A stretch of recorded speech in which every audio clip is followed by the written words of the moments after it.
The incursion and bombardment of Gaza is not about destroying Hamas. It is not about stopping rocket fire into Israel. It is not about achieving peace. The Israeli decision to rain death and destruction on Gaza, to use lethal weapons of the modern battlefield on a largely defenseless civilian population, is the final phase in the decades-long campaign to ethnically cleanse Palestinians.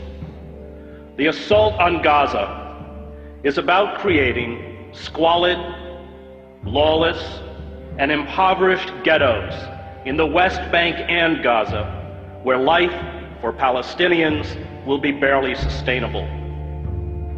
It is about building a series of ringed Palestinian enclaves where the Israeli military will have the ability to instantly shut off movement, food, medicine, and goods to perpetuate the misery. Privilege and power, especially military power, is a dangerous narcotic. Violence destroys those who bear the brunt of its force, but also those who try to use it to become gods. Israel uses sophisticated attack jets and naval vessels to bomb densely crowded refugee camps, schools, apartment blocks, mosques, and slums, to attack a population that has no air force, no air defense, no navy, no heavy weapons, no artillery units, no mechanized armor, no command and control, no army, and calls it a war. It is not a war. It is murder. Images of dead Palestinian children lined up as if asleep on the floor of the main hospital in Gaza are a metaphor for the future. Israel will from now on speak to the Palestinians in the language of death.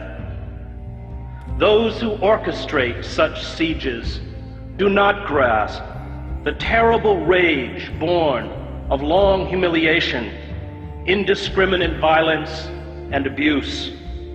A father or a mother whose child dies because of a lack of vaccines or proper medical care does not forget. A boy whose ill grandmother dies while being detained at an Israeli checkpoint does not forget. Families who carry the broken bodies of their children to hospitals do not forget. All who endure humiliation, abuse, and the murder of those they love do not forget. This rage becomes a virus within those who eventually stumble out into the daylight.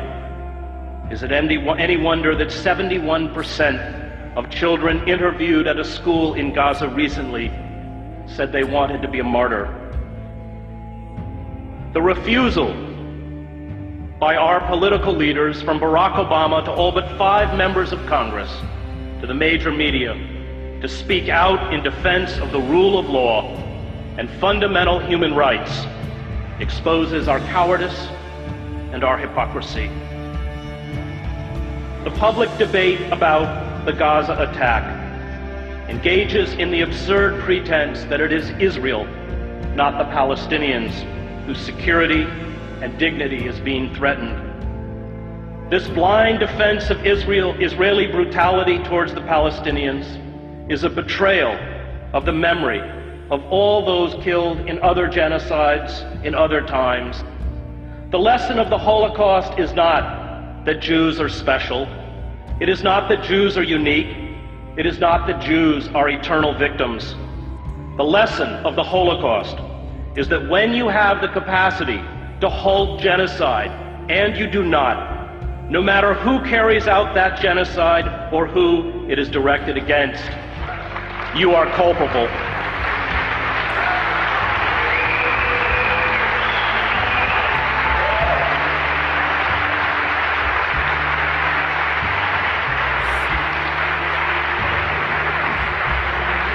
And we are very culpable The F-16 fighter jets, the Apache attack helicopters, the 250-pound smart GBU-39 bombs are all part of the $3 billion military aid we give to Israel.